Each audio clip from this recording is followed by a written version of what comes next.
Bundle and save with a new lower auto rate. You're in good hands with Allstate. Not available in every state. Only applicable for new auto insurance business. Rates will vary by several factors, including how you purchase the policy. Potential savings may vary. Allstate North American Insurance Company and Affiliates, Northbrook, Illinois. I felt a jackhammering pain in my jaw. Like someone sawing my bones. Barbed wire in my shoulder. Like a cattle prod in my hip. Like I put my foot in a blender.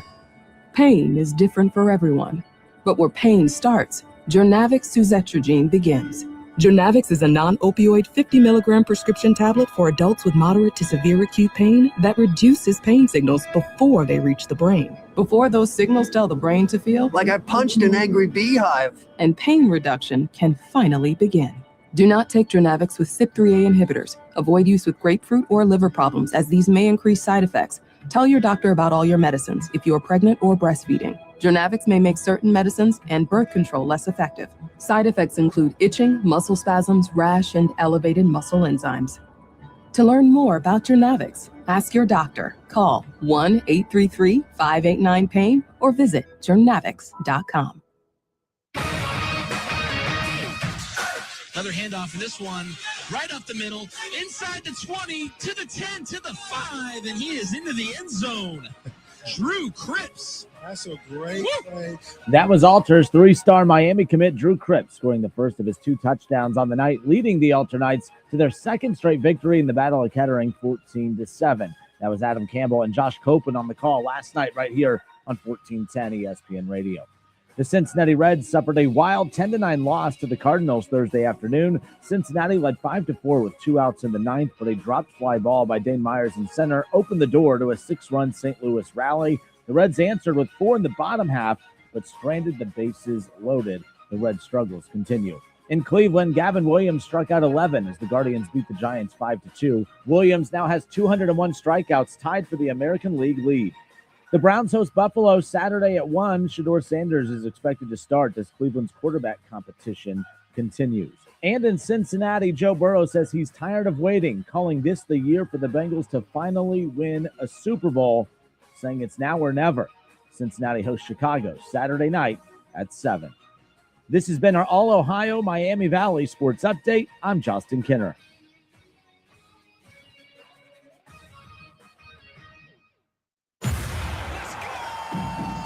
You want hot takes? No, I'm not going to apologize to Ryan Day. Everything we said about Ryan Day up into the playoffs was true. Not bad. Come on, Kenner. You can do better than that. To be fair, of all the elite quarterbacks in the NFL, Joe Burrow is the least accomplished. Getting better. 1,000,000%. I 1,000,000% believe that the Dayton Flyers are afraid of the Wright State Raiders. That's why they come up with every excuse in the book not to play them. There it is. The hottest take of them all. It's the Justin Kinner Show, presented by Frickers, live on 1410 ESPN Radio. All right, everybody, welcome in. Happy Friday. It's the Justin Kinner Show presented by Frickers. Frickers, your home for fun, food, sports, and spirits. 937-518-1410. That's the number that you can call or text to jump in on the conversation. We're live on the Justin Kinner Show Facebook page, live on the Justin Kinner Show YouTube channel, and we got a lot to get into here today. High school football. Well, a lot of action tonight. Technically kicked off last night, the Battle of Kettering. How about the Alter Knights? A 14-7 win over Fairmont again in another clash between the two rivals. I mean, all time. I mean, you look at the fact that Alter leads the series 23-20. But Dave Miller took over the Fairmont program back in 2016, and they 6-4 against Alter during that stretch since taking over the program. But to Alter's credit, they've bounced back. They've won the last 2 years in dramatic fashion both times. But very impressive performance last night. Alter gets off to a 1-0 start with the win over Fairmont. And we had that game for you right here on 1410 ESPN Radio. Very excited just to hear high school football on the radio again, just to talk about high school football. And man, there's so many big games coming up later on tonight, and we will talk about those games and highlight those games coming up here in just a moment. Still got Reds baseball we'll have coming your way later on this evening. We'll have more on that here shortly. I think a lot of you have tapped out on the Reds, and I'm pretty close to tapping out on the Reds as well. Preseason action coming up this weekend. Shedeur Sanders is going to make a start for the Cleveland Browns and get his start. Again, a lot was made about the comments from Todd Monken saying that, it's only fair. It almost sounds like when he said, it's only fair to give Shedeur a start. It almost sounds like, well, Deshaun has his start. It's only fair that we give Shedeur. It does seem like Cleveland is leaning towards Deshaun. But again, this is not a good QB situation in Cleveland. We'll see what he has to offer. We'll talk about the Browns and the QB spot coming up here around the corner as well. Cincinnati, I am opening up with them in a moment. Bengals fans, stop me if you've heard this one before. You're getting on my nerves a little bit. All right. You guys need to be a little bit more self-aware. That's your biggest problem. You're not self-aware. You guys seem so shocked every time anytime someone criticizes your franchise, you guys seem shocked. I thought you knew that your organization was run by a bunch of bozos. I thought you guys knew that. It's like you guys act like this is new news to you every single time. You guys need to be a little bit more self-aware about your franchise. Your franchise has done nothing to earn the respect of national media. You have the respect of local media because everyone's fanboying out over the Bengals. I'm not. But the reality is I get so tired of seeing how defensive and how whiny your fan base is on social media all the time. It drives me crazy. Joe Burrow, all right, had some interesting comments that he made in the post-game, or not the post-game, I'm sorry, but in the post-practice media scrum, if you will. Joe Burrow is very calculated with what he releases to the media, with what he says to the media. He does. It's not just a slip of the tongue. He means what he says. He says everything for a reason. He's very cryptic. People got mad. For instance, last week he wore the hat, and a lot of people were trying to figure out, okay, what does the hat mean? The hat just says something very simple like "I work here," but of course it started to be dissected because Joe Burrow, he thinks he's so cool, Mr. Suave, right? Like he's so cryptic and just so deep and just such a tough individual to try to understand. And he's a philosopher and yada, yada. He's an attention-seeking person. All right. Everything he does is for a reason. He doesn't just do anything for no reason. The hat that I work here, he wore that hat to get the reaction that he did, and all of you got defensive. What is wrong with the media trying to dice? It's just a hat. It's just a hat. It's not just a hat. Your attention-seeking quarterback is all about attention. He wanted the attention on him, and he got it. Stop crying for him. Stop feeling bad for him. He wanted the attention, and he got it. Just like last year at Thanksgiving time when he was crying about, I'm not having fun anymore. What's the point of playing a kid's game if I'm not having fun anymore? I could think of 55 million reasons why you should, go out there and stop your crying and play football, Mr. Burrow. That's what I think. So Burrow just recently decided that he was going to, talk about the fact that, hey, it's now or never when it comes to the Super Bowl expectations for the Cincinnati Bengals. And I'm here to tell you, I don't mind what he says in this clip. What I have an issue with is, you Bengals fans, take a listen. I'm trying to put it out into the world. I'm trying to manifest it. I'm trying to show our guys the urgency that I have and that I want us to have as an organization to go and make it happen. You can keep pushing it down the road, or you can talk about it now and say this is the year. And I'm tired of saying next year. This is it. This is it. This is it. Joe Burrow says it's now or never. This is it. The follow-up question was, is this a now or never, situation or whatever? And he goes, for me, it is. And so right away, people hear that and they start to dissect it. They try to figure it out, right? Right away, the social media reaction, Trey Wingo, he puts it out right there. Translation, fix it, or I'll go somewhere else. Because that's kind of like when you hear Joe Burrow say things like this, I'm tired of saying next year. This is it. Life is too short to keep pushing things down the road. This is it. I'm tired of saying next year. He wants to win. He wants to win now. He's been here going on 7 years now. And yes, they've made it to a Super Bowl, back-to-back AFC championships. But as I've told you before, their biggest accomplishment also highlights their biggest failure, which was their inability to build on that. They got to a Super Bowl in year 2 of Joe Burrow, and all they did was get worse and worse and worse since. Their biggest accomplishment highlights their biggest deficiency, their biggest fault, which was the front office. So Trey Wingo putting that out there, I didn't mind it. How about, again, Dan Orlovsky? Love Dan. Dan Orlovsky, translation, win or I'm out. This isn't the media picking on the Bengals. This is the media treating Joe Burrow the way they treat every other quarterback and every other team in the league, because That's usually what this stuff means. Joe Burrow is a very attention-seeking individual. He's saying these things on purpose. He's screaming from the mountaintop, if we don't win, I'm out. And I agree with Dan Orlovsky. I agree with Trey Wingo. I agree with the national media on this stuff, because at the end of the day, Joe Burrow, he does want to win. He talks about it all the time. He says it all the time. And when he's healthy, his actions back it up. He doesn't feel, in my opinion, I don't think he trusts the organization that he plays for. He says all the right things. I think he's happy. I mean, again, he's happy they went out and got a Dexter Lawrence. He's happy that they got the veteran defensive pieces that they did. But at the same time, he's probably like, what the hell took so long, right? So there's that. I don't mind the national media doing this, because I think they bring up fair points. I do think that this is Joe Burrow kind of throwing it out there. Hey, I'm tired of talking about next year. I want to win, and I want to win now.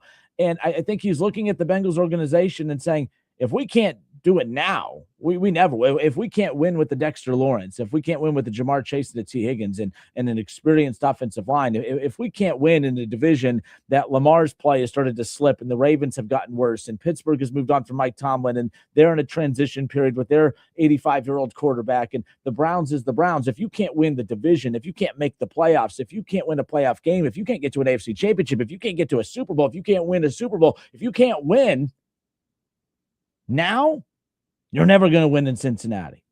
You're never going to win in Cincinnati. So, and like, I don't know why, Bengals fans, why you're so sensitive to this. Like, you need to be a little bit more self-aware. For instance, I'm a Browns fan. People make fun of my team all the time, but I'm at least self-aware to know that, yeah, it's Cleveland. Yeah, that's what I can't defend it. It's Cleveland. I'm self-aware. I know, like, right? Like, it is what it is. You guys need to be self-aware too. Stop acting so shocked when people criticize the Cincinnati Bengals. The organization deserves it. Their biggest accomplishment throughout the Joe Burrow era is also a reminder of their biggest failure, which was to continue to build on that Super Bowl appearance. They got worse. They took their foot off the gas. They looked at Joe Burrow and said, man, we won a football game, a playoff game, a road playoff game against the number one team in the NFL, or at least the number one seed in the AFC, while getting sacked 9 times. Joe Burrow gets sacked 9 times against, the number one seed in the AFC, and they win a playoff game. All right. He gets sacked 70 times throughout a season, and they watched him lead them to a Super Bowl. And they said, well, look, we don't have to put pieces around. We don't have to show urgency with our roster construction. This fool over here, he's going to elevate everybody. Joe Burrow got punished for being great. I've always used this comparison. I remember, let's go back to COVID, right? And for those who were fortunate to keep their jobs, had to absorb a lot of responsibilities from those around them, right? And all the bosses assure you, don't worry, when we come out of this, we'll hire, more full-time people and we'll take some of the load off your plate and yada, yada. But then what's up happening is if you're good at your job, you absorb those responsibilities, you knock those responsibilities out of the park, and you show upper management that, do we really need to hire someone full-time? I mean, these guys, these 3 people doing the jobs of 6 people, they're doing it very well and very efficient. And to take, loads off their plate, that means we'd have to hire multiple full-timers, and they don't want to do that. And that's what the Bengals did. They looked at Joe Burrow and said, well, we could give you help. We could take some of the responsibility off your plate, but you're doing such a good job, by golly, we're just going to sit back and not do anything. And then you go 3 straight years without a playoff appearance after back-to-back years in an AFC championship game. And, all of a sudden, Duke Tobin decides to get off his ass and do something. It's about time. I see people on social media getting defensive because there was another clip on ESPN's Get Up earlier today, and I don't have the clip in front of me, but I have the quote. They're talking about the fact that Joe Burrow is ready to deliver on his end, and he's kind of questioning whether the team in front office is going to deliver on their end. And again, that's Jordan Rodgers, an NFL analyst, college football analyst. He was on First Take earlier today, and I saw Bengals fans unload on that. Are you kidding? Did you see what the Bengals did this offseason? Did you see that they got Dexter Lawrence? And once again, okay, this reminds me of the employee that is always late to work, constantly late to work, right? But then the one time he shows up on time for work, wants to let everybody know about it. Hey, did you see I got here at 7:58? I mean, the workday starts at 8. I'm here at 7:58. I might clock out early today. I mean, look at me being Mr. On Time, Johnny on the spot. Look at me. That's what you guys sound like. You sound moronic. Did you see what the Bengals did this offseason? Did you see what the Bengals didn't do the last 3 freaking off seasons? You don't get to have one good off season and it erase all the horrific off seasons that you've had before. You don't get to have one good draft class and it erase the fact that you had horrific draft class before. And by the way, Cassius Howe, I'm a fan of his, but I want to see it pan out first. I don't know if the Bengals had a good draft class. I mean, you Bengals fans tell me it's a good draft class, but you told me the last 3 were good draft classes, and those draft classes were ass. So excuse me for not wanting to believe your homeristic take on this. Now, you're going to say, well, excuse me for not wanting to listen to your hater take on this, and this is what we do all season long. But the bottom line is, Joe Burrow, I don't know. If you're asking me, do I think that there was a cryptic message in there somewhere? I honestly don't think so. Joe Burrow didn't sit down and call a press conference and deliver this message. He was asked a question and he answered it. Joe Burrow has been very deliberate about talking about his Super Bowl expectations. There was before camp started, and he talked about the goal is to go out there, win a ton of games, and win a Super Bowl. And we did a segment on that, around that time, because I said, man, that's an interesting move on his part. They haven't made the playoffs in 3 years. He struggled to stay healthy, and he keeps throwing that Super Bowl phrase out there a lot. I mean, that's a lot of pressure, but Joe Burrow wants that pressure. And to be honest, if you're facing that pressure, that's a good thing. That means you're staring down the barrel of the gun, looking right at the Super Bowl, and you can't do that if you're not in the playoffs. So I don't think it was a cryptic message of threatening the front office to leave. What I'm annoyed at is that you guys think it's absolutely insane that others think that could be the case, because you guys have to be more self-aware. You have a very diva quarterback, and he's a different kind of diva. He's not the diva that is constantly out demanding attention, but he does attention-seeking things, if that makes sense. The way that he dresses, the little talent shows, the celebrity parties that he's constantly posting, the constant selfies of himself and nobody else that he posts. I mean, he's flattered by himself. As much as you guys love him, you don't love him the way he loves him, okay? So, he is a very look at me, listen to me, pay attention to me, talk about me individual. So it's not crazy that the media has jumped on this and twisted it their way. And I don't think that you could say it definitively wasn't a cryptic message to the front office. I don't think it was, but I don't think it's that crazy to think that it was at the same time, if that makes sense. I'm just, every time I'm like, why do I ever, because there's always a downtime of the off season for me where I'm like, why do I always get into it with Bengals fans? Like, who cares? Like, I don't get into it with Steelers fans. I don't get into it with this fan base or what is it about this fan base? And then I'm reminded on days like today, why I can't stand your fan base. I can't. Well, Justin, you do a show in a city that has a lot of Bengals fans. Good. Then I hope all of you hear me. Get your blank together and stop being a bunch of crybabies. Your organization is not respected at all. All right. You have the poorest owner. You have a front office that still, does a lot of things in archaic fashion. They finally do make an aggressive move in the offseason, and they want to elbow all their buddies and be like, look what we did. Look what we did, as if they haven't just been butt cheeks for the last 3 years. I mean, come on. Be self-aware. Know that your organization's a joke. Know that your franchise is a joke. Accept the fact that you have an elite quarterback, but also admit his downfall too, because the guy can't sneeze without, missing 18 games in the 17-game season. The guy's constantly hurt too. But I'm fired up. This storyline, this reaction, you guys acting this way, your tears, your whiny personalities, all of it, it is what has finally woke me up. I am fired up. I am ready for the season, because now I realize why I was rooting against the Bengals all this time. And it wasn't just because I was a Browns fan. It's because sometimes I kind of enjoy when you guys are upset. I enjoy watching your tears on social media because Jesse Rogers had the nerve to say that Joe Burrow is ready to deliver on his end, and he's kind of questioning whether the team in front office is going to deliver on their end. How can you listen to that and have a problem with that? I think it's a good point. We know when Joe Burrow is healthy, he's going to deliver on his end, but are you constantly do you constantly trust the front office to deliver on their end? Do you constantly trust that they can go out there and scout with the smallest scouting department in the league? Do you constantly trust that they're going to nail the draft when they are horrific at drafting? Are you constantly confident that they're going to develop talent when they don't develop talent? Are you constantly confident that they're going to go out and be aggressive in free agency? Now, they were this past season. Where were they the last 3, 4, 5 years? I'll wait. Nowhere. So stop acting as if everyone is crazy and they're picking on your team and, they just don't they want Joe Burrow to go to the Rams. No, this is where you guys are wrong. They don't want Joe Burrow to go to the Rams. They want you to win.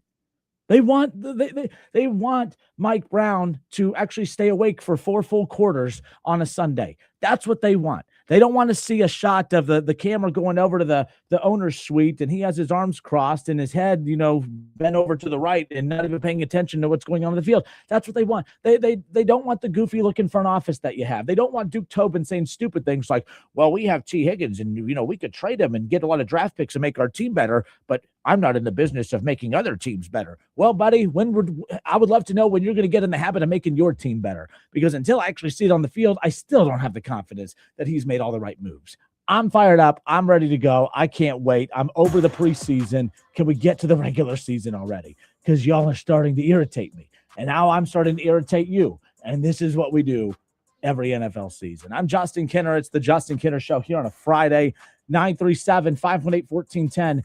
Agree or disagree? Was Joe Burrow's message a cryptic message? Was he putting it out there, Bengals fans, that, hey, if we don't win this year, I'm out of here? Is that what you think the message was? I know a lot of you don't, but I don't think it's that crazy to think that there was some underlying message there. Joe Burrow, everything he says it for a reason.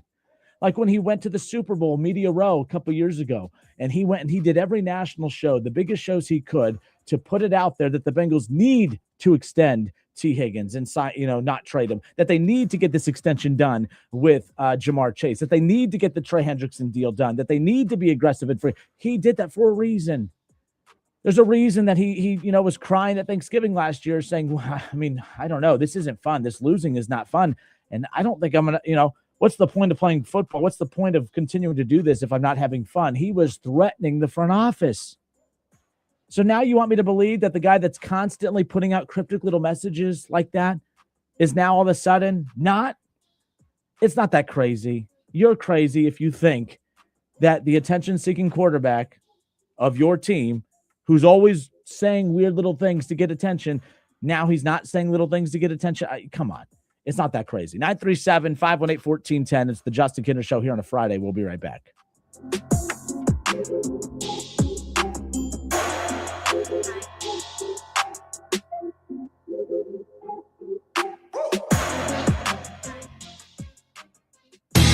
Hi, this is Michael, your service manager at Dave Arbogast Buick GMC in Troy, Ohio. I am inviting you to give us an opportunity to earn your business. We have expanded our hours to better meet your needs. We are now open until 6 p.m. during the week and 8 a.m. until 2 p.m. on Saturdays. We service all makes and models. We offer convenient shuttle service as well as pickup and delivery. Please visit us on the web at arbogastbuickgmc.com or in person. Exit 69 on I-75. Look for the giant American flag. I hope to see you soon. What defines Ohio? A place that dares to go first and never looks back. There's no slowing us down. At Jobs Ohio, our mission is clear. Strengthen job opportunities and empower Ohio's workforce. Another reason why Ohio is now ranked the #1 state for business by CNBC. This is what unstoppable feels like. We did it together, Ohio. Our time is now. See Ohio's momentum at jobsohio.com/Ohio's time. A is for ABS, B is for BCM, C is for CBT, D is for, don't worry, we're not going to quiz you, because at Carroll Wirtz Tire, we know the auto industry is full of acronyms. But here's the one that matters the most: tire. Trust, integrity, reliability, expertise. Carroll Wirtz Tire, keeping Dayton rolling from A to Z. Find us online at c-wtire.com or talk to a real human at 937-461-5441. Hey, Cordell Transportation is now hiring experienced Class A CDL drivers, excellent pay, benefits, and a $5,000 sign-on bonus. Apply right now online at CordellTransportation.com. Do it right now. Driven to succeed. Get the last roof you'll ever need with steel roofing from Menard. Steel roofing provides your home with the best protection from wind, hail, and fire. Choose from 29 stylish colors to enhance your home's appearance. Available in cut-to-length panels that cover a large area for fast installation. White and bright, white pro-rib steel roofing are on sale now through August 23rd. Plus, shop our weekly flyer on Menards.com for all the great deals happening now. Save big money at Menards. Still using the I got a guy approach for your digital marketing? Relying on one person in today's rapidly shifting online landscape is costing you more in lost opportunities. You need the deep bench expertise of Conrex Digital. We provide more than just a presence. We deliver results. From high converting websites and SEO to engaging social content and lead generation on Google and Meta, we handle it all. Dominate your competition with expert programmatic and streaming TV campaigns. Bold marketing, real results. Visit conrexdigital.com. Conrex Digital makes it happen. Oh, my house needs some help. It needs a new roof, new windows, and siding if I can afford it. I just don't know who to call. Your house is updated and looks so nice. Who does your work? Buckeye Home Services does all my work. Their prices are affordable and they do a great job. Call 586-6600 for a free estimate. Buckeye does roofing, siding, gutters, leaf guards, windows, doors, patio covers, even kitchens and baths. Sounds like they're the ones to call. What's that number again? Buckeye Home Services, 586-6600. Shop the Sherwin-Williams sale and get 30% off Duration, Superdeck, and Woodscapes products August 14th through the 24th. Whether you're refreshing your interior or exterior, we've got the colors to bring your vision to life. And with delivery, getting everything to your door is easier than ever. Shop online to have it delivered or visit your neighborhood Sherwin-Williams store. Retail sales only. Some exclusions apply. See store for details. Delivery available on qualifying orders. Now, back to the Justin Kinner Show, right here on ESPN Dayton, 1410 Wing AM. The Justin Kinner Show here on a Friday, 937-518-1410. That's the number that you can call or text to jump in on the conversation. One more time, 937-518-1410. I hope everyone's had a great Friday. I hope you've all had a great week. Have some fun plans lined up for the weekend. I'm ready for the show to wrap up here today, and I know a lot of you probably feel the same after I just lit into your Bengals team to open up the show today. But I just think that this, I knew as soon as I saw the national media start to comment on the quotes from Joe Burrow yesterday that it was going to be an interesting social media day. And it definitely has been. A lot of sensitivity on the old timeline, whether it's Facebook, Instagram, whether it's Twitter. And I'm here to tell you, this is where I'm like, the national media, they're reacting to what has been presented to them from a crappy organization. They're also reacting what's presented to them from a quarterback who constantly puts stuff out there for them to react to. So I see Shaw in the chat. So there was a hat earlier. By the way, this was really silly. I agree with this. Joe Burrow wore the hat. It was a green hat, and it said, "I work here." And it's a really stupid, silly hat. Any other QB, any other player in the league could have worn that hat, and no one would have made a big deal about it. Joe Burrow wears that hat, and everyone starts trying to dissect, okay, what's the message? What is he trying to say? I thought it was really silly. But Shaw comes in and says, it's a damn hat. Why does it matter? We are 2 weeks away. None of this will matter if they go out and win or if they lose. I know I'm the only one, but it's preseason. Who cares? People are allowed to care about this, Shaw, because Burrow has put people in position to care. Joe Burrow purposely goes out and says things and pushes narratives and does his thing. Like he puts stuff out there.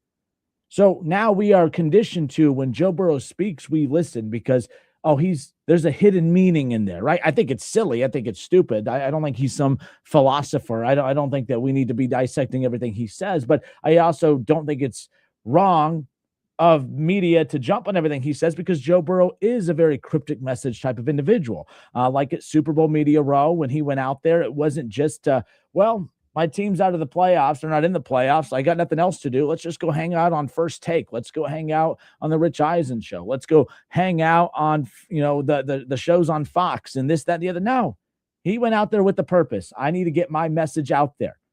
And instead of picking up the phone and calling Mike Brown, instead of picking up the phone and calling Duke Tobin, instead of picking up the phone and calling Katie Blackburn, he picks up a mic and puts things cryptically out there for all NFL nation to partake in. That's what he does. Just like last year, when they were losing around Thanksgiving, when he came back after the injury, a little bit ahead of the timeline, mind you, and they're losing games. And instead of after the game, just looking at ownership saying something has to change. I can't keep doing this. All right. This is very difficult. I have to win. We have to win. Instead of saying that and calling them and talking to them, he had to cryptically put it out there in the media and do the whole crybaby. Oh, if I'm not having fun, what's the point of playing? And blah, blah, blah, blah, blah. He did that for attention. He did that to get the reaction. He did that so that it would go viral on all the shows and on social media. And he got exactly what he wanted. And by the way, it worked. It worked. After he threw his little crybaby temper tantrum at Thanksgiving of last year, all of a sudden the team that's never aggressive gives up a first-round top 10 pick to go get one of the best, if not the best defensive lineman available, in the offseason. By the way, great move. I'm not mocking that. That was a great move, right? I love the move. And by the way, I don't need to keep putting this disclaimer out there. In an isolated offseason, reacting to this isolated offseason, I think the Bengals had a home run offseason. I love what they did when it came to the trade of the draft pick to the free agents that they were able to add. I still don't trust their drafting ability. I mean, I like Cassius Howell. We'll see what happens. I just don't trust their ability to scout and develop and all this. So I'm not going to sit there and say that, oh my gosh, I think it was perfect from point A to point B. But I thought it was the most urgent offseason. It was the biggest offseason where they act with the most urgency that I can remember in quite some time. So kudos to them for that. But at the same time, like it worked. So when Joe Burrow wears a hat that has a little cryptic message on it, I think there's something there. I think it's kind of stupid to say that, oh, who cares? It's just a hat. Well, maybe it's just a hat if it's, Yoshivas, or if it's just some average no-name player on the team.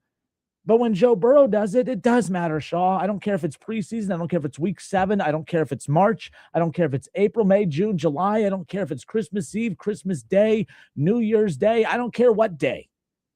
With Joe Burrow, it always means something, which is why I'm so annoyed with Bengals fans today, acting as if it's crazy of the national media to dissect what he had to say yesterday.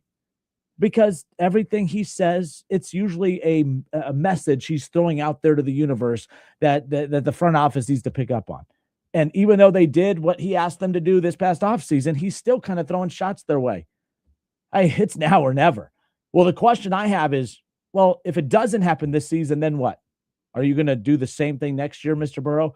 Well, no, I know last year I said this, but this year I mean it. It's now or never. And if you don't do it next year, then in the third year, well, I know the last 2 years I've said this, but you know what? I really, really, really mean it this year. No, it's okay to question and dissect what he said because that's what Joe Burrow does.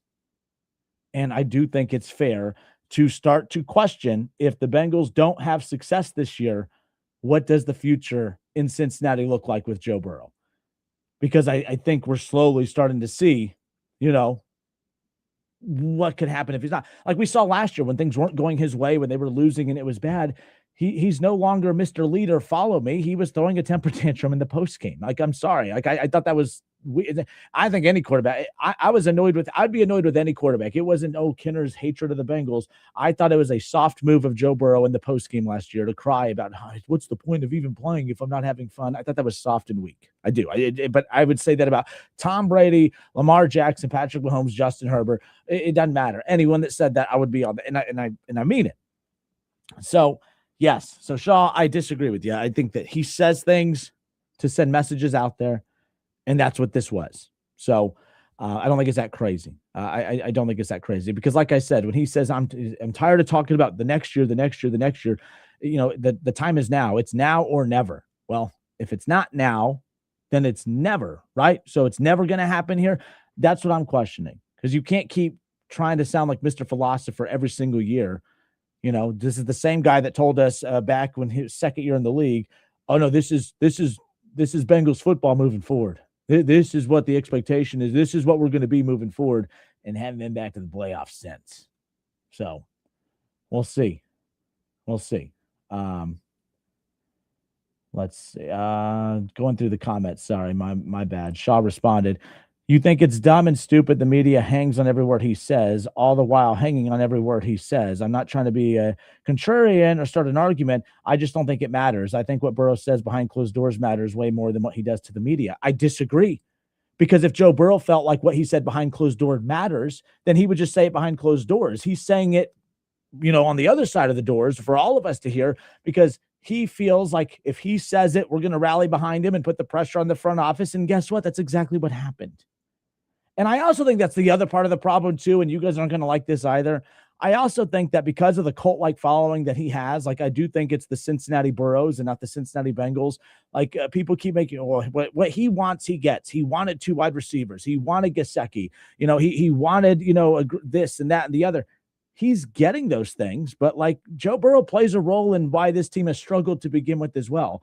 Because if the front office would tell Joe Burrow, just worry about throwing the football, and we'll worry about who you're throwing the football to, I think this team would be a lot better off. I think instead of letting Joe Burrow join Duke Tobin as a second de facto GM, I think this team would be a lot better, because I don't think it was smart to keep T. Higgins when they had so many flaws defensively. I think there was a lot of things, anything Joe Burrow wanted, he got, and it shouldn't have been about what Joe Burrow wanted. It should have been about what was best for the team. Because Joe Burrow has 2 number 1 wide receivers. Joe Burrow has all these offensive weapons. All while the last 3 years, they've been horrific defensively. It's like, you can't say that the team technically isn't giving him what he wants. I think that the problem is that the team has spent the last 3 years giving him exactly what he wants. That's what I think the problem is. So we'll see what happens. But Shaw, the one point you did make earlier that I agree with, they win. We're not talking about any of this stuff. This is all because of losing. We're talking about Joe Burrow going to the Rams at some point because of all the losing. Because if they would have won the last couple of years, we're not talking about Joe Burrow going to play for the Jets or for the Rams or for any other team. It's just about Joe Burrow and the Bengals. The reason everyone is connecting Joe Burrow to any team outside of Cincinnati is because it's Cincinnati. And every team around the league, if you find a quarterback, you win. I mean, we just talked about the Browns the other day. They're a quarterback away. You look at the Jets, they're a quarterback away. You look at the Houston Texans. They have a quarterback that I like in C.J. Stroud. I just don't love him, and I think the Texans want to love him too, but they're a quarterback. They're an elite quarterback away. The Bengals are the only team I know that gets an elite quarterback and misses the playoffs for 3 straight years. They deserve the criticism. They deserve the doubt. They deserve the mindset of, well, I can understand why Joe Burrow is probably putting these cryptic messages out there. They have earned all of this, and they can shut me up and everyone up by just returning to what they did in the first couple of years of Burrow's term here. Win. Get to Super Bowls, or get to a Super Bowl, get to AFC Championship games. And hell, I don't even think it's that too much to ask. Just get to the playoffs. I honestly think as long as you have Joe and Jamar, the floor should be 10 wins and a wild card exit. That you know what I mean? Like, in all seriousness, you have Joe, Jamar, and T with just a semi-competent defense. The floor for every year remaining with Joe Burrow should be a bad season will be, 7 losses and a wild card exit in the playoffs. If you guys get back to that point where you're pissed off about early exits in the playoffs, that's a good thing, because right now you're not even in the playoffs for 3 straight years. But to me, like I said, I just can't fathom, Patrick Mahomes missing the playoffs last year. That was crazy. That's wild to me. He doesn't miss the play. But can you imagine Patrick Mahomes missing the playoffs for 3 straight years? Whether it's the organization's fault or his fault, it doesn't matter. I can't fathom Patrick Mahomes not in the playoffs for 3 straight years. Josh Allen, all he does is make the playoffs. All he does is win his division. All right? All he does is win playoff games. He has an MVP. I can't imagine a 3-year stretch of no Josh Allen in the playoffs. And we just witnessed 3 straight years of no Joe Burrow in the postseason. That's tough to do. This is a league where once you find your elite quarterback, it's hard to be a consistent loser. And the Bengals have been a loser for 3 straight years, even with Joe Burrow. I'm not hating. That's just the reality of it. Why does the national media pick on you? Because of that. Because even when you do something that's hard to do, to find a quarterback like Joe Burrow, you still have not been able to find a way to maximize it. So it is what it is. I'm Justin Kinner. It's the Justin Kinner Show, 1410 ESPN Radio, 937-518-1410. You can text into the show your thoughts on this, or you can jump in the chat. Let me go back to the chat real quick. I have way too many tabs open at the top here. My ADD is in full force coming up here today. Jesse, what's up, Jesse? Let me go back to the top here. Jesse says, keep hearing fix it, but it sounds like Burrow thinks it's fixed and the time is now. Now, that's an interesting comment right there because, Joe Burrow is, last year, it's not like Joe Burrow knew. This is a good point, Jesse, actually, because if you think back to last year, right, Joe Burrow wasn't talking about the Super Bowl and all these things last preseason, right? Joe Burrow didn't know that he was going to get hurt in week 2 and be out until Thanksgiving. So Joe Burrow wasn't like Joe Burrow last year was telling you by not telling you, by him not talking about the Super Bowl and stuff, he was basically telling you, I don't have expectations for this team to get to a Super Bowl. He was telling you the defense was booty, right? So I think this year, he is basically saying, hey, we have enough. Like he's letting you all know. I don't think he's saying this if he doesn't actually think that this team's good enough to go win the Super Bowl, because he wasn't saying this the last couple of years. So to Jesse's point, Joe Burrow, he thinks it's fixed, and that's why he's coming out and saying, hey, the time is now. Basically looking at the front office saying, hey, yes, you have done a lot of good things, but if we can't win with this, if we can't win with Jamar and T, if we can't win with this offensive line that brings back the same names and faces from last year that was okay, if we can't win with the Dexter Lawrence and we can't win with the veteran pieces that you added on the defense that come from championship winning teams, like Boy Mafe coming from the Super Bowl Seahawks, right? You look at pieces in the secondary coming from the Chiefs, former, Pro Bowler. I mean, again, Allen, you look at all the pieces that they added, all former All Pros, all former winners. No wonder Burrow's saying now or never, because if you can't win with this, you're never going to win. You're never going to win in Cincinnati if that's the case. Ro, what up, Ro? Ro's on the Justin Kinner Show YouTube channel. He says, what up, Justin? I think that Joe Burrow said it right. They do need say and think about getting to the playoffs and get to the Super Bowl. They need to have a winning attitude. Yeah, and for any confusion out there, I don't mind Burrow saying these things. Good, because Burrow's saying what I have. When you have an elite quarterback like Joe and Jamar and T, it should be expectations to go out there and compete for a Super Bowl. So he's not saying anything I disagree with. I disagree with the fan reaction of people being, getting upset that the national media would, start to dissect what Joe Burrow says as if there's been no history of Joe Burrow putting out cryptic messages throughout the last 2 or 3 years, as far as that goes. Jesse chimed back in. He goes, honestly, if one good offseason leads to a Super Bowl, it does erase years of doing nothing. Yeah. I mean, but this team has never won a Super Bowl before, ever. So that's what they have to do. You go out and win a Super Bowl, all will be forgiven. All will be forgiven. But it's kind of funny. I'll use the Cleveland Cavaliers as an example. When we talk about the Cleveland Cavaliers 2016 NBA championship, we never say, oh, the Cavs were 16 NBA champions. It was, oh yeah, that was the year LeBron brought a title to Cleveland, right? It was LeBron's title. And it's interesting because as I see the Cavaliers right now who are in the Eastern Conference Finals and have a good, very good, deep, they have scorers, they have shooters, they have ball handlers, they have defenders, they have good size down low. I feel like if you put this roster and you just put a different jersey on it from an accomplished organization anywhere else, I think the Cavs would be propped up significantly more than what they are. But the Cavs just don't get that respect because it's still the Cavs. Even the success that they have had in the past, it's still always just calculated as, oh, LeBron's championship that he brought to Cleveland. Oh, yeah, LeBron taking him to this. I feel like that's going to be the Bengals too. You know what I mean? It's going to be, oh yeah, Joe Burrow brought that Super Bowl to Cincinnati, which, by the way, I don't think any of you are going to have a problem with that. I'm just saying I disagree, Jesse. I still think that this is going to be one of those where even when this team has success, it's going to be because of Joe Burrow. And we've seen it to this point. This team when they have success, it's because of Joe Burrow. And even when they fail with Joe Burrow, it's not because of Joe Burrow. It's because of the organization. I think it's going to take consistent winning moving forward for any of the non-Bengals fans out there to look at that organization and say they finally get it. Because I still don't think they finally get it. But they did have a good offseason one way or another.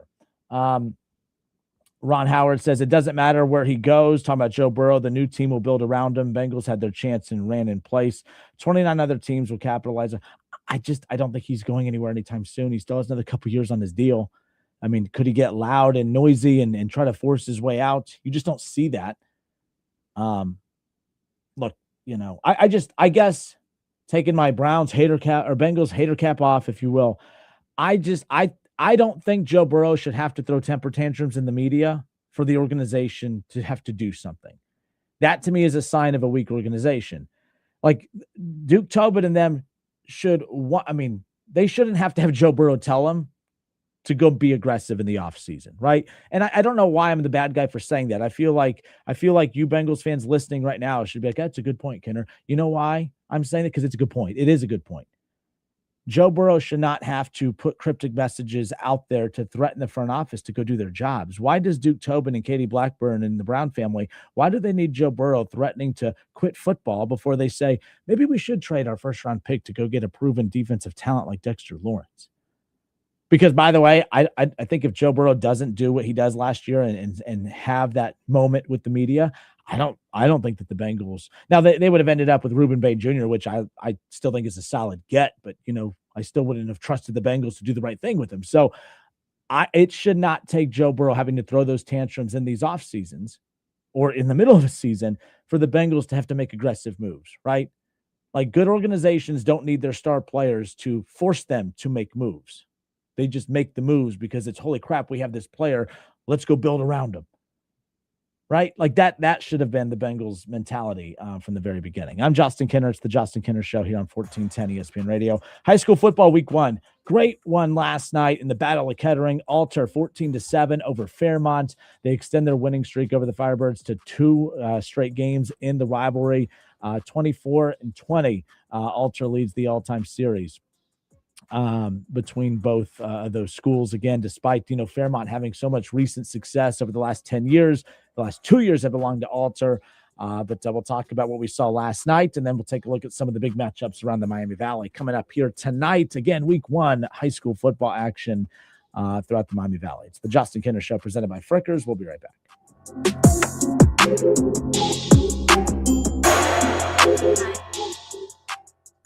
Upgrade to a new quality bath remodel in less time with minimal inconvenience and for less money with Bath Creations in as little as 2 days. We do it right. There are a lot of others boasting about bath remodels these days. Well, Bath Creations' expert craftsmanship and customer service speaks for itself. Plus, all first responders, veterans, and active military will save an additional $500 off your purchase. Visit our beautiful showroom at 8741 North Kimmel Road in Clayton or at mybathcreations.com and upgrade your new bath today. I'm David Ortiz. When I lost my mom, she was only 46, and I lost my dad to cancer. It was the worst pain I ever felt. It made me think, what will happen with the people I love when my time is up? That's why I have life insurance. Ethos makes it easy. It's all online, take about 10 minutes, and you can get up to $3 million in coverage. Get your free quote at ethos.com/game. That's ethos.com/game. Paid testimonial. Time spent on application may vary. Online health questions required. Sound familiar? At Mattress Firm, we understand there are many problems that can keep you up at night, like snoring, aches and pains, or sleeping hot. Our sleep experts have the unrivaled know-how to match you with a mattress that can help. And now, save up to $1,400 on Tempur-Pedic Split King sleep systems. For the great sleep you deserve, visit Mattress Firm. We make sleep easy. Restrictions apply. See store or website for details. When getting the job done right is job one, you need construction equipment that's built right. From compact track loaders to the world's #1 selling compact excavator, the Kubota construction lineup features durable Kubota engines, more comfort, and the versatility to do it all and do it right. Visit your local Kubota dealer today. Go to KubotaUSA.com for full disclaimer. Stop by Columbus Equipment in Columbus, Dayton, or Toledo to see their full line of Kubota construction equipment, or check them out online at ColumbusEquipment.com. Here's the deal. The government is over $38 trillion in debt, which means the IRS isn't slowing down. And the tax code is complex and unforgiving. So it's not surprising if you're one of the millions of Americans that owe back taxes to the IRS. Unfortunately, they're the world's most powerful collection agency, with the ability to garnish your wages, seize your bank accounts, and even take your home or business. But don't be stressed or worried any longer. We're Optima Tax Relief, America's most trusted tax resolution firm. We have resolved solved over $3 billion in tax debt for our clients. Our award-winning professionals deal with the IRS every single day, protecting our clients and preparing them for the best possible resolution. For tax help you need, for tax help you can trust, give Optima a call today. Call 800-343-6460. 800-343-6460. 800-343-6460. Optima Tax Relief. Some restrictions apply. For complete details, please visit OptimaTaxRelief.com. Now, back to the Justin Kinner Show, right here on ESPN Dayton, 1410 Wing AM.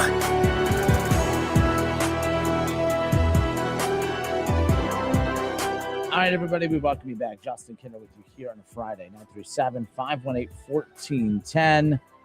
If we are still pretending to care about the Cincinnati Reds, they're in action coming up later on tonight. It's a late one, 9:40 the first pitch.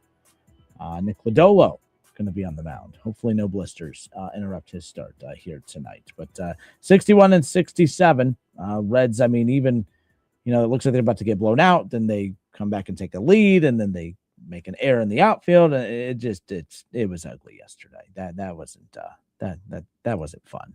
That wasn't fun. As far as the division goes, you look at the NL Central right now, the Reds 18 games back in the division, and the wild card just continuing to slip away. The Reds 7 games back. Remember, 8 games back coming out of the All-Star break. They were 8 games back, and then they were able to climb all the way up to within 4.5. And it's crazy.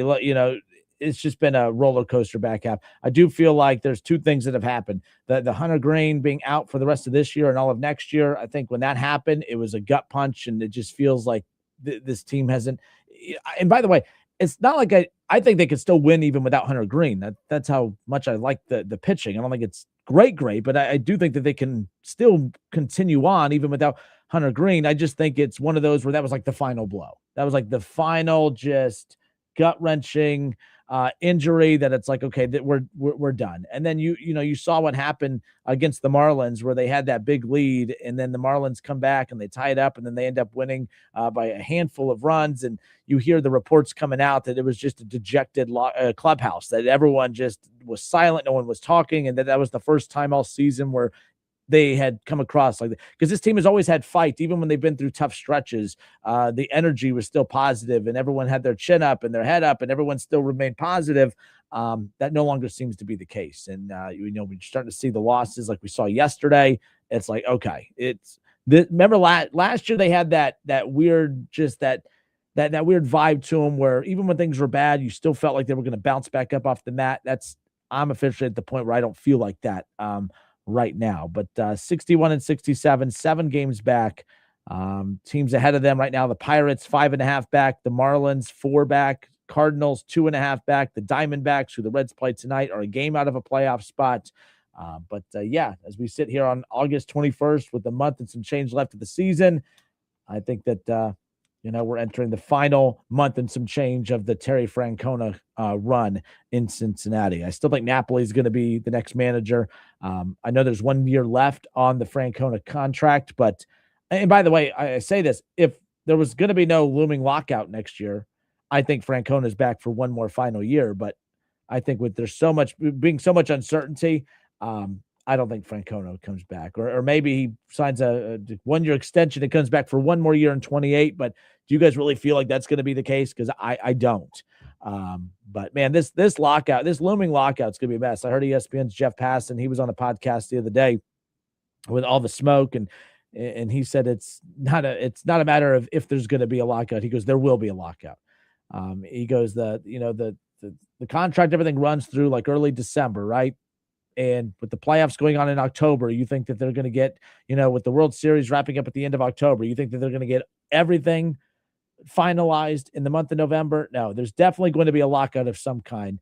But he did say, because it doesn't necessarily mean it'll lead to a stoppage in play, and that there'll be, there'll just be a lockout. The lockout will officially take place in early December. But if it still carries into that late January, beginning of February timeframe, that's when you start to have a little doubt that the games will be played. I have that doubt. I mean, it just seems like this is about to get really, really messy. but we'll see what happens. 937-518-1410. Talking a lot of Bengals today with the Joe Burrow clip from yesterday. I want to be clear here. I usually don't take the down the middle stance on stuff. I like to take a hard stance one way or another. This is one of those rare occasions where I see how we got here. I think there's blame to go around. I blame the media for sensationalizing everything about Joe Burrow and what he says, but I also blame Joe Burrow for why the media sensationalizes everything he says. He's an attention-seeking person. He goes on these shows, like when he did his media tour at the Super Bowl years ago. It was to get people talking. It was to send a message. It was to get a message and to get that message carried by a bunch of millions of angry Bengals fans and to carry that message to the front office so that they could feel the pressure of the whole fan base coming down on him. It was the right move, by the way. It was a smart move. He did it because he felt like Shaw earlier said, I think it matters more what he says behind closed doors. I think if what he said behind closed doors actually had an impact, I don't think that he would have to go to the public to make these statements, right? You think last year with if I'm not having fun, what's the point of playing? That one was the big one. That to me is what really, that was the throwing the daggers at the front office. We're like, okay, I'm not messing around anymore. I was just suggesting what you need to do in my Super Bowl media row run 2 years ago. Now I'm threatening to quit, right? Like now it got the front office's attention, which I think is signs of a weak organization. I don't think that your quarterback should have to throw a temper tantrum for you to do your damn job, but that's where we're at. So that's why I'm like, I understand, like I see why fans are annoyed that they're over sensationalizing what he's saying, but I also understand why they're doing it. It's because Joe Burrow has been known throughout his Bengals career to put cryptic messages out there. So this isn't the media's bad or Joe Burrow's bad. It's just, this is a simple case of cause and effect. All right. So maybe, just maybe, there was no cryptic message yesterday in Joe Burrow's comment. But again, because he does this so often, it's kind of hard to still not sit back, scratch your head and say, well, maybe is he trying to, send a message to the front office? Who knows? Nonetheless. Now, like I said, the one reason why I'm not piling on Burrow about what he said is because it's not like he sat down, grabbed the mic, and then just freefully threw this information out there. He answered a question. The reporter asked him a question. He answered it. And, of course, it's being over-sensationalized as we sit here right now. Let's go to Bengals fan Jesse. Jesse, welcome. How are you, man? Happy Friday. Hey, what's going on, man? I'll get into Burrow in a second, but I'll tell you that Reds game last night was the epitome of Cincinnati sports. Just to get you happy and then take you down and then give you hope again and then crush you. That's Cincinnati sports right there. I know I had given up, like when I saw they were down early, I'm like, all right, well, that's it. And then I saw that they had the lead. And then I saw the Dane Myers error. And then, of course, they come back and then they lose 10-9. And I'm like, man, this team they keep stabbing us it's death by a million paper cuts. Oh, with the bases loaded too. Yes. Yeah, I'm just staffing, checking the scores for the rest of the year. But with Burrow, I'm going to try to defend him a little bit here. I think maybe, like you're saying too much that he's putting cryptic messages to the media. I think maybe there's a little bit of it to where he's putting it to the media for his teammates to know that he's really this serious. And like, this is like, it's kind of telling his teammates, like, this is it. Like, he's not really trying to get it out there to show nothing to the media that he's going to leave next year or something like that. That he's trying to show the organization and the team, like, hey, this is the time. The time is now. Jesse, then why doesn't he just come out and say, listen, my goal is to win a Super Bowl and win a Super Bowl in Cincinnati. I have no intentions of going in it. That's all he has to do. He has all the power. He can come out and shut every one of them up, and he's not. So not yet. This just happened yesterday, but I am curious, like the next media go round. I'm very curious about what the next thing is that he says. Cause like he has a lot of power in this situation, Jesse. He could just come out and say, yeah, that's being overblown. Like that was not a threat of me going anywhere. That's just me just trying to overly, I just want people to know how, urgent it is that we go out there and win the Super Bowl this year. He can shut everybody up, and he's not saying or tweeting anything, and he loves to do that. And he's not doing it right now. Well, how many top 10 players in the NFL over the years have said some stuff, after games, before games, and they're great players, but that just, he's not like the first one to do it. Aaron Rodgers is absolutely, he's done that for years. Yeah. I don't think he's out there just trying to get attention. Hey, look at me. Everybody knows who Joe Burrow is. But no. But like, that's the thing about Aaron Rodgers. Aaron Rodgers does say things to get attention. And I think Joe Burrow is saying it to get attention. And by the way, when I say that and people say that, it's like people get defensive, like that's a negative or a bad thing. I don't think it's a bad thing. I think that's just what he does. And like who doesn't want attention, right? Like, I don't think it's a horrible thing. I don't think it's a bad thing, but I do think it's a thing. I think that he does want attention. And I think that he's using the power of his voice to the media to make a point. Now, I just don't know if that's what that was yesterday, because he was answering a question, Jesse. It's not like he sat down and got a mic and said, hey, I have a statement that I want to make. He was answering a question. And if that question's not asked, that statement's not made, and we're not talking about this today. So that's why I'm also not trying to dive into that too much. It's nothing. I think you're overanalyzing Joe Burrow. I think he's just that real. And when he hears something, he says the way he feels, and he doesn't really care about the repercussions of it. That's just how he feels, and that's what he's going to say. And he's Joe Burrow, so that's just how it is, and that's how he feels. You want an answer, he'll give you the answer. And but if you give the answer, then you're going to get the reaction, and he's not immune to the reaction. I don't think he cares about the reaction. But your fan base does. This is, to me, this isn't about like Joe Burrow getting defensive or upset or anything. It's about the fan base acting like they're shocked, as if people are overanalyzing this. And I'm like, I think they're overanalyzing it because he has conditioned us to overanalyze it, because he is so cryptic with his messages to the media on a consistent basis.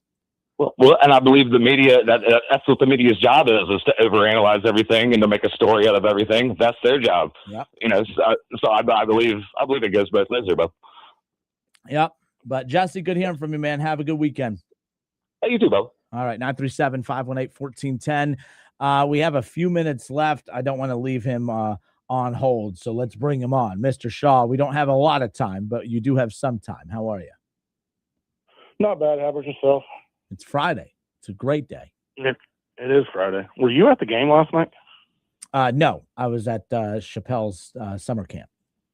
Okay. I saw a comment earlier that made it sound like you were at the play-by-play, but the way I understood it. Oh, no, that wasn't me. That was Adam. Adam Campbell, by the way, did a great job. He's going to be calling high school football for us for the remainder of the season.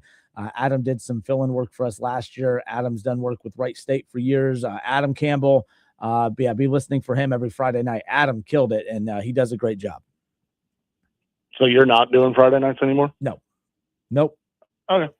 I'm the opposite of Pat McAfee. I'm the opposite of Pat McAfee. I want to do less. He of course, I would love to be paid like Pat McAfee. If I'm paid like Pat McAfee, I will do more. But yeah. Copy that. Going off of what Jesse said. Jesse? I just think we're stuck in an area where, especially with you being a Browns fan, it doesn't matter what you say, it's going to get misconstrued and it's going to get overblown. But it's also the same thing with Burrow. Everything he says, and he put himself in this situation, and I'll fully admit that. But everything he says gets blown out of proportion, gets taken into a degree that just doesn't need to be. It's a perfect storm, though. It's because of his history of putting that stuff out there, but it's also it's fuel on the fire because of the horrific organization of which he plays for. Like, you know what I mean? Like, I do think that the Bengals make it easy. You know, if the Bengals make the playoffs the last 3 years, I'm not saying that nobody would take shots at the Bengals, but I do know for a fact, because I had to eat so much crow when the Bengals were getting to back-to-back AFC championship games and getting to a Super Bowl, the media was like, this is what drives me nuts about Bengals fans. The Bengals were like the media darling. That's the thing about NFL media. They want to root for the Jets. They want to root for the Jaguars. They want to root for the Bengals. They want to root for the Browns. They want to root for you, but the Browns and the Bengals and these bad organizations, they constantly give the media reasons to bury them. And the Bengals were not doing that early on. Year 2 of Joe Burrow already in a Super Bowl, year one of Jamar Chase, year 2 of Joe Burrow, and year 3, back-to-back AFC championship games, almost knocking off the Chiefs like they did. The media was in love with the Bengals for a short window, and it's because that window was while they were winning. And then they start losing and finding ways to lose with the generational quarterback. And then fans are wondering, why is everyone always picking on my team? It's because your team is the only one I know that could find a way to miss the playoffs for 3 straight years with an elite quarterback in Joe Burrow. It just doesn't happen. It happens in Cincinnati. It just doesn't happen anywhere else. And it also coincides with the fact that, like you've said for many years, that they lucked into those two drafts where they got Burrow and they got Chase. Well, after year 3, they actually had to go back on their drafts when they actually had to do something, and the front office actually had to be the front office. So everything you've been seeing from year 3 moving forward till current day, that's the Bengals front office. What you saw in Burrow's first 3 years, that was them lucking into a roster that they actually managed to turn into something, and they actually almost pulled something off.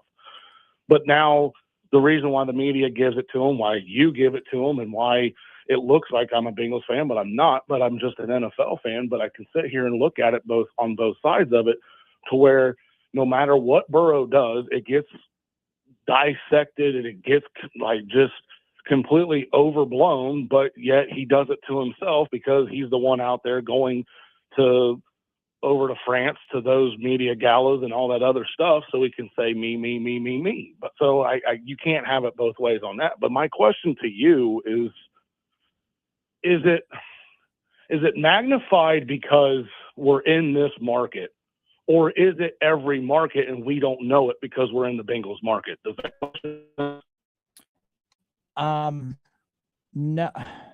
No, like I think if Tyrod Taylor was the Bengals quarterback and said that, no one's talking about it. I think it's because it's Joe Burrow. He's a quarterback that just does not look like he belongs in Cincinnati. Like, he just seems like, I've always said, I think he'll be a Ram before the end of his career. I do think Joe Burrow will play for the Rams before the end of his career. He just looks like a Ram. I always thought that about Matthew Stafford, maybe not about the Rams, but I'm like, he's not going to finish his career in Detroit. Like, he's too good of a quarterback to stay in Detroit. And that's how I feel about Joe Burrow. Now, the difference is the Bengals are way better with Joe Burrow than what the Lions ever were with Stafford. So we'll see what happens. But like, that's the thing. The Bengals have a chance to keep him. And if they lose him, it's their fault. It's not because the media, got what they wanted and pushed him out. I mean, the Bengals missed the playoffs for 3 straight years with Joe Burrow, not the media, not Kinner, right? Like, not the haters. The Bengals that, every year when Kinner questioned the draft and everyone told me, no, the draft was great. Every year when the Bengals had free agency and I said it was bad and the fans told me I was wrong and it was great. Every time the fans told me this is, I didn't make those draft picks. I didn't, I didn't, select those guys in free agency. I didn't make those trades. The horrific organization did and missed the playoffs for 3 straight years. That's on the Bengals. No one bullied the Bengals or pushed Joe Burrow out. They did, but he's not out yet. They're a Super Bowl contender, in my opinion. I think they're going to win this division, and I think once we get to January, I think anything can happen at that point. So we'll see what happens. But Joe Burrow has to stay healthy. Joe Burrow has to stay healthy. And that's the caveat upon all caveats, and I completely agree with it. And that's where we're at, and we're 2 weeks away. And I do think part of it is we're looking for storylines to carry us over the edge because we're 2 weeks away. Regardless of what happens the first week of the season against the Buccaneers, win or lose, this talking point right now is going to be irrelevant. Now, they stack losses on top of week 1, then it will come back to this, and this will get drawn back up again, and it'll come to a huge talking point. He gets injured later in the season or something, whatever. But the other thing I was thinking of too, was he necessarily talking about him leaving, or was he talking about the fact that he knows this is going to be the end of the run for Zach Taylor? But see, this is where the cryptic message, for a guy that speaks so eloquently and so clear, for him to leave so many unanswered questions within everything he says, this is what he wants. This is why I don't feel bad for him. And this is why when the media pounces on it, I'm like, good, get him. He deserves this. Because, by the way, as good of a leader as he is, I think this is bad leadership.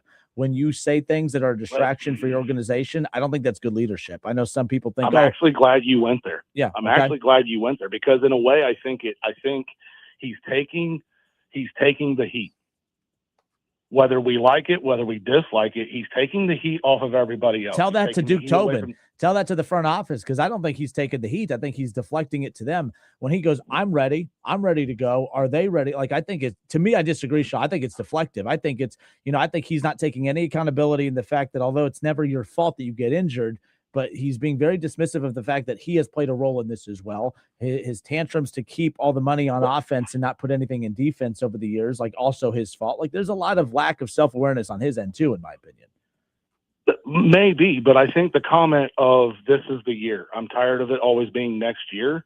I don't think that was a shot to Duke Tobin, to the GM. I mean, I think that was a shot to the other 53 men on that roster. Well, we'll never know because he didn't specify. He didn't clarify. We'll never know. You're right. You're right. We will never know. But on the other hand, like, I mean, that's sending a message to your team. And it seriously, like, I mean, we can go broader than that. That's sending the message to the organization that now is the time. Quit making the excuses. Quit listening to the Kenners. Quit listening to all the other haters out there, and let's lock in and actually do this the way we think we can do it. Let's actually just go out and do it and stack day upon the top of day. And instead of saying the typical talking point, he did it in a different way, and that's why the media ran with it, because he did leave it open. But I can't get off this. I can't get off of here without coming. No. Hold on on that. Hold on on that. Because you're acting like the only way for him to get that message to his teammates that he sees every day and talks to every day and addresses every day, he doesn't have time to tell them that message in the locker room. He doesn't have time. Is. So, but he has to say it. But they're not getting the message. Because so if he says it to James Rapine in Cincinnati, then they'll understand it. Like that's what I don't mean. Like the question. Again, but there's coach speak, there's QB speak. They're coached on how to handle the media, and they pick and choose when they want. This is where I always come on the side of the player. They're damned if they do. They're damned if they're not. No, they're not. If he says, "Hey, we love what we did this offseason. We feel pretty good about our team, and right now we're preparing for our second preseason game of the season." It's a boring answer. It's a horrific answer, but there's nothing to talk about. He gave that wasn't the question that was asked. The question that was asked is, "How do you feel about the season?" Yeah, how do you feel about the season? I'm preparing for the week 2 preseason matchup. No, that's not going to fly. No. Ask me how have it. I feel pretty good about the season. We're all healthy. Love the moves we made in the off season. That's how I feel about the season. Not it's now or never. All right. It's not now or never. I'm tired about talking about next year. It's now or never. When you do the now or never thing, when you're Joe Burrow, that's your fault for all the stuff he's said in the past. But what's different when he says it, or a Kobe Bryant says it, or Tom Brady when he said it, or Tom Brady Tom Brady was never throwing a temper tantrum in the media, never threatening to quit because he wasn't having fun or having to go on a media road tour to threaten his front office to sign these players. It's like this is also the Bengals' fault. Quite a bit of tantrums, but I mean, I get your point. I mean, but he did throw a lot of tantrums. But I don't know. I think it's just one of those cases where I truly do believe he's damned if he does, he's damned if he don't. Like if he literally just sits up there and says, "Well, yeah, we're preparing for," I don't even know who they're playing this week. No, he doesn't have to say he's preparing for that. Just say, "I feel really good. I think we've had a good camp so far. We have a couple of weeks left, and I feel pretty good about where we're at, and we're looking forward to the start to the season." That's it. That's all he has to say. That's all their coach. But I don't think he's that guy. That's his fault. That's his fault. Whether we like him, whether we like it or not, I just don't think that's who he is. Then that's his fault. Don't say, we hold Baker Mayfield. Baker Mayfield says a lot of crazy things to the media. And then when people pounce on it, they don't say, well, hold on, be nice to Baker. What he's damned if he do, damned if he does. No, he doesn't have to comment on his teammates' money. He doesn't have to. When I asked you the question is if that's a Cincinnati thing or an NFL thing, that's what I'm talking about. That right there. Do we not know if when Baker says his stuff down there in Tampa, do we not know it because we're not near Tampa? Or because it didn't make national news? You see my point? No, I think he makes Baker when he says that stuff. I think that makes the same amount of news down there in Tampa that when Burrow's doing his thing up here. Like I don't think that registers down there in Tampa. I just don't. I really don't. Like when he says it's now or never, and I'm tired of next year of it always being next year. I don't think that plays in Tampa. I think it plays around here because we're within 53 miles of Cincinnati. No, I think, every clip I'm getting is coming off of ESPN's First Take or these national shows that are out there. Every national show. Colin Cowherd led off with Joe Burrow today. ESPN's First Take led off with that today. Rich Eisen led off with Joe Burrow today. Joe Burrow was on every national show across the board. This isn't This isn't shout out to James and Jake and all those guys over there with First Word. This wasn't a First Word. I mean, First Word jumped on it too, but that's a Cincinnati topic. This was a national topic across the board. As far as that goes. But I do have to get to this break, and I'm not letting you get to what I know you want to get to, but we will have to push that back to next week. And I don't know what the hell you don't make me. No. I'm not even letting you get the Go Blue and all that stuff out, Sean. It's the Justin Kinner Show presented by Frickers here on a Friday.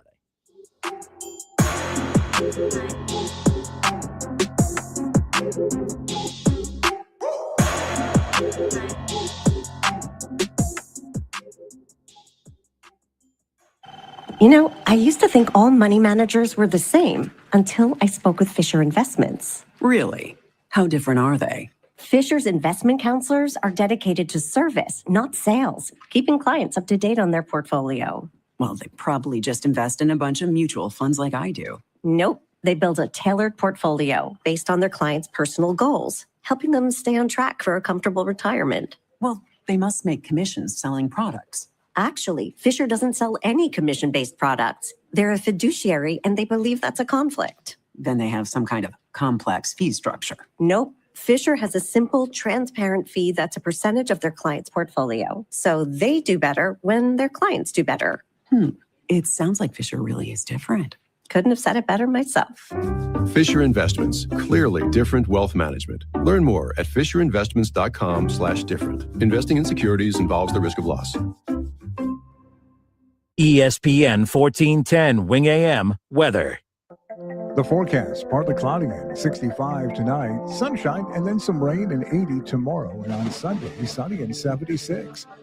Rick Shrimp, 1410 ESPN Radio. When getting the job done right is job one, you need construction equipment that's built right. From compact track loaders to the world's #1 selling compact excavator, the Kubota construction lineup features durable Kubota engines, more comfort, and the versatility to do it all and do it right.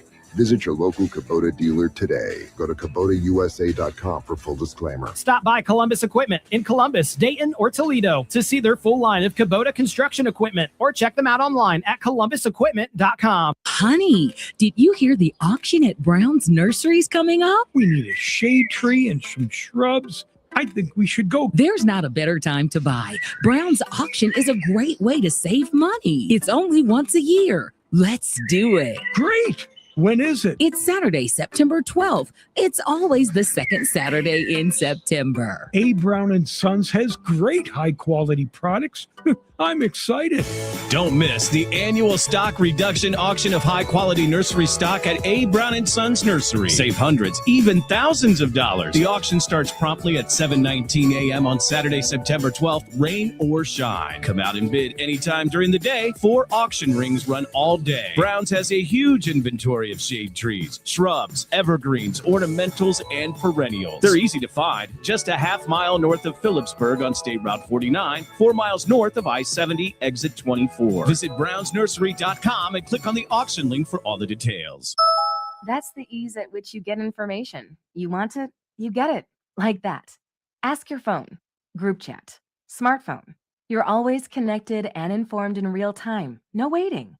So if you're diabetic and still using finger sticks to read your blood sugar, what are you waiting for? Knowing your blood sugar levels instantly is important for managing diabetes. Call US Med at 888-665-0696. To learn more about continuous glucose monitors, a real-time instant method to track your blood glucose, US Med is an approved provider for Medicare and over 1,000 private insurers. And the best part? Call 888-665-0696 and we'll give you a free insurance benefits check today. So call 888-665-0696 today. That's 888-665-0696 and manage your diabetes as easy as...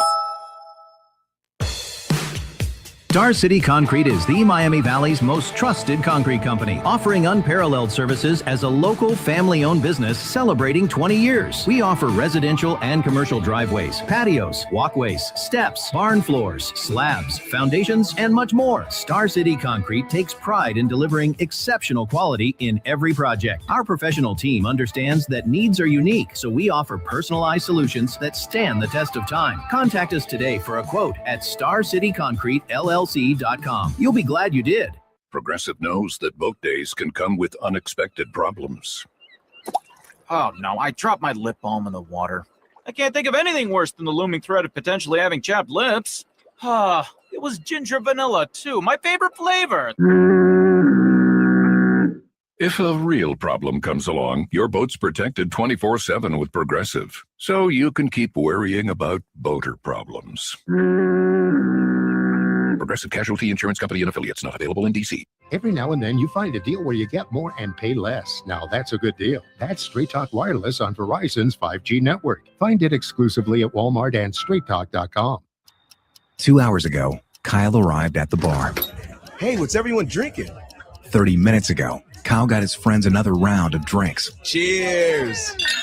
5 minutes ago, Kyle decided to drive home drunk. A minute ago, a law enforcement officer pulled up behind Kyle. Sir, have you been drinking tonight?